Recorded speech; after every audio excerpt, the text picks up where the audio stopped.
Firoz.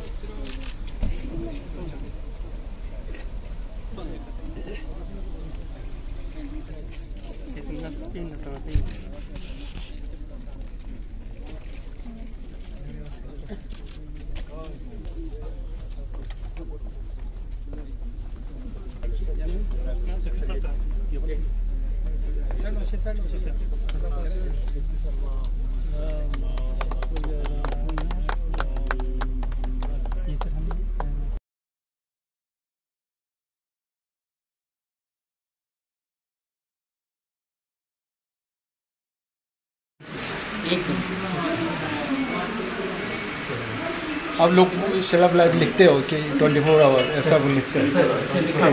Okay, package दिखा दें आपका है।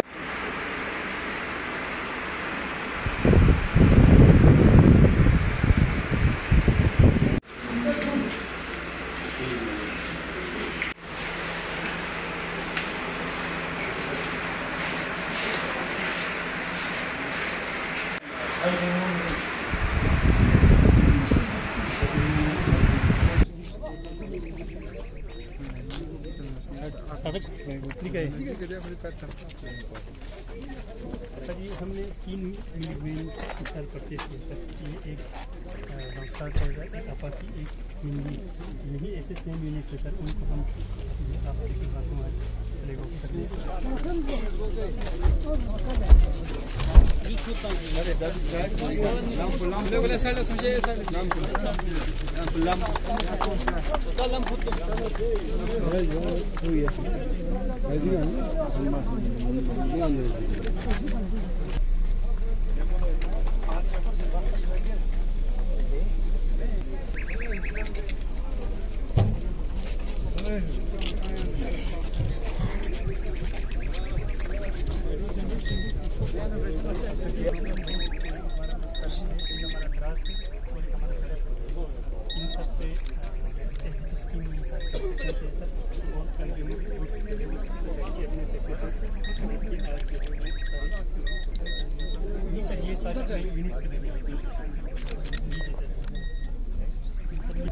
सबसे पहले मैं ऑनरेबल लेफ्टिनेंट गवर्नर जनाब बी डी मिश्रा साहब, जिन्होंने अपना कीमती वक्त निकालकर यहां तशरीफ फरमा है, और साथ ही साथ चीफ एग्जीक्यूटिव काउंसिलर कारगिल जनाब doctor Jafar Akhoon sahab, executive councillor for rural development Janab Kulsum Tashi sahab, executive councillor for animal husbandry Janab Aga Mustafa साहब, वर्दी डिप्टी कमिश्नर जनाब श्रीकांत बाला साहब सूसे साहब, आप सबको यहाँ पे वेलकम करता हूँ। खासकर ऑनरेबल एलजी साहब को। जब मैं पहली बार एलजी साहब के पास गया था, एलजी साहब ने एक चीज पूछा था, हमसे मिलके आपको कैसा लगा, क्या आपको लगता है कि कुछ काम होने वाला है? मैंने एक चीज बताया था कि सर, काम बने ना बने, आपसे मिलके मजा आता है, क्योंकि इस एज में जो एनर्जी है, शायद पहले जो आपका बैकग्राउंड रहा है उससे आपकी इतनी एनर्जी नहीं, तो इस एज में इतना एनर्जी नहीं दिखता है। तो आज आपका वेलकम करता हूं, आपका शुक्रिया अदा करता हूं कि आप यहाँ पे आए, खासकर कोऑपरेटिव सोसाइटी की तरफ से और हमारे फरूना विलेज की तरफ से, हमारे पूरी कंस्टिट्यूएंसी की तरफ से। और मैं पहले शुक्रिया अदा करता हूं कोऑपरेटिव सोसाइटीज का। तकरीबन 43 मिल्क सोसाइटीज है कारगिल में, जिनमें से 8 सोसाइटीज तो बहुत ज्यादा अच्छे कर रहे हैं, तकरीबन 23,000 litres milk per day per month collect करते हैं। और हमारे सुपरमार्केट्स भी, कंज्यूमर रिटेलर शॉप्स भी इन लोगों ने ओपन किए हैं अलग अलग जगह। और एक बहुत अच्छा काम कोऑपरेटिव सोसाइटीज डॉक्टर जाकिर साहब की क़यादत में जो कर रहे हैं, वो हमें लगा यहाँ ऑर्गेनिक फार्मिंग की तरफ जो लेके जा रहे हैं। तकरीबन 80% फर्टिलाइजर प्रोवाइड करते हैं, ऑर्गेनिक फर्टिलाइजर पे सब्सिडी प्रोवाइड करते हैं। ये बहुत ही अच्छा पहल हो रहे हैं यहाँ पे, क्योंकि पहले केमिकल फर्टिलाइजर्स हमारे यहाँ ज्यादा इस्तेमाल होता था, लेकिन अब केमिकल फर्टिलाइजर से निकल के हम ऑर्गेनिक फर्टिलाइजर्स की तरफ जा रहे हैं। Kudos to you, can we claps for them. अब मैं ज्यादा वक्त ना लेते हुए अपने कंस्टिट्यूंसी के कुछ मुद्दों की तरफ आते हैं, जो इंशाल्लाह मेमोरेंडम में ऑनरेबल एलजी साहब के साथ एलजी साहब को सबमिट कर दूंगा। इसमें सबसे पहले हमारे कुछ इश्यूज हैं। पहला इशू है हमारा कंस्ट्रक्शन ऑफ लसर टनल। पहले भी ऑनरेबल सीसी साहब ने आपके गोशेनशीन किया। लसर टनल हमारे फरूना से, खुम्बुथांग से दंदल की तरफ, जसगोन की तरफ हार्डली 2.5 या 3 किलोमीटर का रास्ता है। अगर ये टनल खुल जाए तो सबसे पहले तो स्ट्रेटेजिकली इसका इंपॉर्टेंस बहुत ज्यादा है। हमारे ब्रिगेडियर हेडक्वार्टर जो जसगोन में है और हेडक्वार्टर खुम्बुथांग में है, इन दोनों का मिलाप हो जाएगा। साथ ही साथ डिस्टेंस काफी कम हो जाएगा और सांकू सब डिवीजन और द्रास सब डिवीजन का आपसी एक मिलाप हो जाएगा। रोड काफी सेफ हो जाएगा। इसी के साथ एक रखे हुए हैं रिमॉडलिंग ऑफ खुम्बुथांग कनाल। खुम्बुथांग कनाल हमारे बहुत पुराना एक कनाल रहा है कि जिसका पर्पस था मिंजी तक पानी ले जाने का, लेकिन फिलहाल डिफंक है। हम चाहते हैं इसका रिमॉडलिंग करके इस कनाल को फंक्शनलाइज करें। और तीसरी चीज हमारी जो है वो upgradation of middle school Faruna to high school. इसके प्रोसेस ऑलरेडी चले हुए हैं। ऑनरेबल एलजी साहब की रिकमेंडेशन से काफी प्रोसेस चले हुए हैं और हम चाहते हैं कि बस ये ग्राउंड पे आ जाएं और हम एडमिशंस दे पाएं, क्योंकि हमारे फरूना के अवाम बहुत ज्यादा सफर करते हैं। काफी दूर है सलिसपुर से भी और काफी दूर है लंकर से भी। तो यहाँ के बच्चों को पढ़ने के लिए, आगे बढ़ने के लिए, आगे शिक्षा हासिल करने के लिए जरूरत है इस स्कूल को अपग्रेड करने की। इंशाल्लाह हमें आपसे भरपूर तवक्को है कि आप इस पे जरूर नजर फरमाएंगे, क्योंकि आपने पहले भी रिकमेंड किए हैं। तो आप इस पे नजर फरमा के इसको अपग्रेड करेंगे, जल्दी अपग्रेड करेंगे। और चौथी चीज हमने रखा था upgradation of high school Salispur to higher secondary level. उसके लिए भी आपके पास रिप्रेजेंटेशन गए हुए। इंशाल्लाह आप इस पे नजर फरमाएंगे। And creation of medical aid center at Khachan. हमारे खाचन में अभी भी मेडिकल फैसिलिटीज नहीं है, फरूना से भी दूर है और बाकी जगहों से भी दूर है। तो वहां हम चाहते हैं छोटा सा मेडिकल सेंटर खोलें, मेडिकल एड सेंटर खोलें, जिसपे वहां के लोगों को सहूलियात मिल जाए।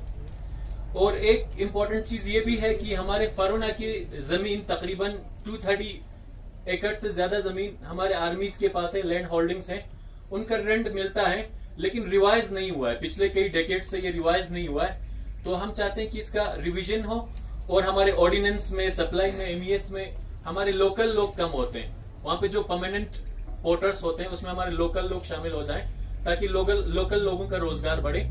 और एक चीज सर, यहाँ पे पिछली बार फ्लडिंग हुआ था, उसमें मैंने कल पास्ट हमारे तहसीलदार से भी बात की, पास्ट जो भी थे जिन्होंने फाइल सबमिट किया था उनसे भी बात की। तो हम चाहते हैं, यहाँ पे बहुत फर्टाइल लैंड्स थे हमारे फरूना के, वो फर्टाइल लैंड्स फ्लड के जद में आके दब गए थे। तो उनके क्लियरेंस पे भी मैं डीसी साहब के सामने भी रखना चाहूंगी कि उनके क्लियरेंस पे अगर काम करें एनडीआरएफ से या कहीं से अगर फंडिंग प्रोवाइड करके वो लैंड थोड़ा क्लियर करें, क्योंकि यहाँ पे लोगों को बहुत दिक्कत हुआ है। लोगों की काफी लैंड दबे, नियर अबाउट 2000 कनाल से ज्यादा लैंड यहाँ पे दब गए पिछली बार फ्लडिंग में। बस मैं आपका वक्त ज्यादा नहीं लेते हुए आपको वेलकम करते हुए आपका शुक्रिया अदा करता हूँ। बहुत बहुत शुक्रिया, थैंक यू सो मच। बिस्मिल्लाहिर्रहमानिर्रहीम। ऑनरेबल लेफ्टिनेंट गवर्नर जनाब डॉक्टर बीडी मिश्रा साहब, ऑनरेबल चीफ एग्जीक्यूटिव काउंसलर जनाब डॉक्टर जफर अहमद साहब, chief executive counsellor cooperative department, honourable deputy commissioner, आज की इस खास मौके पर मैं अपनी तरफ से और डेयरी कोऑपरेटिव सोसाइटीज की तरफ से सबसे पहले हमारे मोहतरम मेहमानों को खुशामदीद कहता हूँ। आप सबका यहाँ शिरकत करना हमारे लिए फख्र और इज्जत की बात है। हम दिल से आप लोगों का शुक्रिया अदा करते हैं कि आप लोगों ने अपना कीमती वक्त निकाल कर इस इनॉग्रेशन तकरीब में शिरकत की। सर, लद्दाख को यूटी बनने के बाद कोऑपरेटिव डिपार्टमेंट की मदद से, चाहे वो मिल्क वेन्स हो, मशीनरी हो या पास्चराइजेशन प्लान हो, हमारे डेयरी बिजनेस दिन ब दिन तरक्की कर रहा है। आज हम फख्र के साथ कह सकते हैं कि हम गांव-गांव जाकर दूध इकट्ठा करते हैं और मार्केट में बेचकर अपने इलाके के लोगों का रोजगार बढ़ा रहा है। सर, पहले मिल्क कलेक्शन और ट्रांसपोर्टेशन कितना ही मुश्किल था। हम अपने दूध को सर्विस बस में मार्केट तक पहुंचा देते थे सर, लेकिन आज हालात ये है कि हम अपने मिल्क वेन्स में डोर टू डोर जाकर न सिर्फ दूध इकट्ठा करते हैं बल्कि बेचते भी। सर, ये सब कुछ मुमकिन हुआ है कोऑपरेटिव डिपार्टमेंट की वसातत से, जो हमेशा हमारे साथ खड़ा रहा, हमें हर कदम पर सपोर्ट दिया। आज हम सब मिलकर उन लोगों का शुक्रिया अदा करते हैं जिनकी वजह से हमारा बिजनेस आज इतनी तरक्की कर चुका है। खासकर हमारे डिप्टी रजिस्ट्रार जनाब डॉक्टर जाकिर साहब का और उनकी टीम का बहुत बहुत मशकूर हूँ। इन सब के आखिर में जनाब ऑनरेबल डॉक्टर बेड़ी मिश्रा साहब, लेफ्टिनेंट गवर्नर लद्दाख, और जनाब हमारे honourable CC Kargil, honourable deputy commissioner sir, हमारी गुजारिश है कि एक छोटी सी बात रखना चाहता हूँ कि हमारे डिस्ट्रिक्ट में अभी 7 functional milk dairy cooperative societies काम कर रहे हैं सर। तो थोड़ा बहुत ब्रीफ करोगे सर आज के सेवन को लेकर, उसके बाद एक दो सवाल आता। थैंक यू हुसैन साहब। सबसे पहले मैं आप लोगों का शुक्रिया अदा करना चाहता हूँ, मीडिया वाले जितने भी मीडिया हजरात के यहाँ पे तशरीफ लाए हैं। तो हमारे आज के इस प्रोग्राम का मकसद ये है कि हमारा मिल्क पास्चराइजेशन प्लांट, एक हमने 300 लीटर पर बैच का एक मिल्क पास्चराइजेशन प्लांट जो है कोऑपरेटिव डिपार्टमेंट ने हमारे कोऑपरेटिव सोसाइटीज, एक टाइगर हिल मिल्क कोऑपरेटिव सोसाइटी करके हमारे फरूना का जो मिल्क सोसाइटी है, हमने इनको डेडिकेट करके दिए हैं। तो आज उनका honourable lieutenant governor union territory of Ladakh की तरफ से इनका इनॉग्रेशन कर रहे हैं। साथ में हमने 3 मिल्क वेन जो है एक हमारे मिल्क सोसाइटी संस्कार का है, एक हमारे मिल्क सोसाइटी अपाती है, एक हमारा मिल्क सोसाइटी मिंजी है।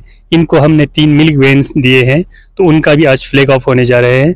तो साथ में हमारे टोटल डिस्ट्रिक्ट में हमने गांव लेवल पे 12 कंज्यूमर रिटेलर शॉप्स बनाए हैं।